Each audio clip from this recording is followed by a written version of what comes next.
Hili hapo nina ukakasi kidogo. Una Okello umemchukua, lakini unaikuwa kwenye kikosi chako. Ni wachezaji wa aina moja. Kuna ubaya gani kuwa na wachezaji wa aina moja wakati una mashindano mengi ya kushiriki? Na ndio hapa unajiuliza swali moja kwamba kama tatizo linaweza likatatuliwa na Ekua, kuna haja gani ya kutumia fedha kumchukua mchezaji mwingine ambaye Ekua akiwa hayupo ataumia. Yes, nisikilize. Kuna mashindano mengi. Sawa. Mwalimu anahitaji pengine rhythm fulani hivi uwanjani baada ya dakika 45, nguvu mpya uwanjani. Kuna ubaya gani kuwa na wachezaji wawili wa madaraja yanayofanana? Sasa uniruhusu nijibu. Yes. Kwanza una nafasi 12 tu za wachezaji wa kigeni. Kwa kama utakuwa na wachezaji kwenye nafasi mbili ushajaza wachezaji wote wa nafasi moja, maana yake unaenda kuathiri maeneo mengine. Hiyo ni sehemu ya kwanza. Sehemu ya pili, kwenye timu lazima uwe na wachezaji wenye aina tofauti ili kukamilisha mpango wa timu na kuwa na mpango mbadala wa timu.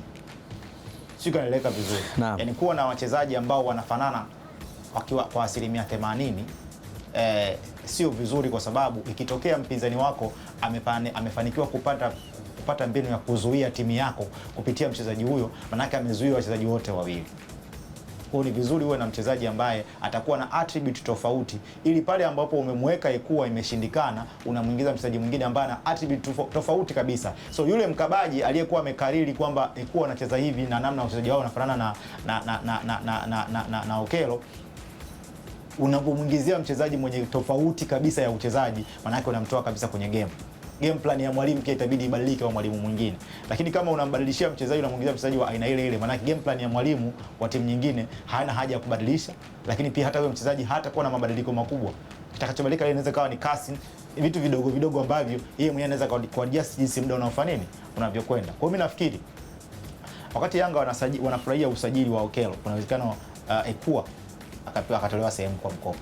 Kwa sababu gani? Kwa sababu ni wachezaji ambao wanafanana baadhi ya vitu, na sifikiri kama ni busara kuwa na wachezaji wanaofanana uchezaji, maana yake hawata solve matatizo yako. Tufafanulie kidogo, ukisema wanafanana kiuchezaji.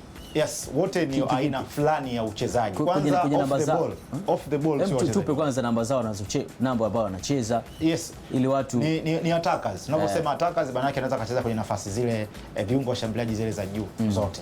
Lakini strength yao zaidi iko upande wa kulia, kushambulia, kuingia ndani. Naam. Na ukiachana na hayo maeneo wanayocheza, lakini wote wana udhaifu unaofanana kipindi timu imepoteza mpira.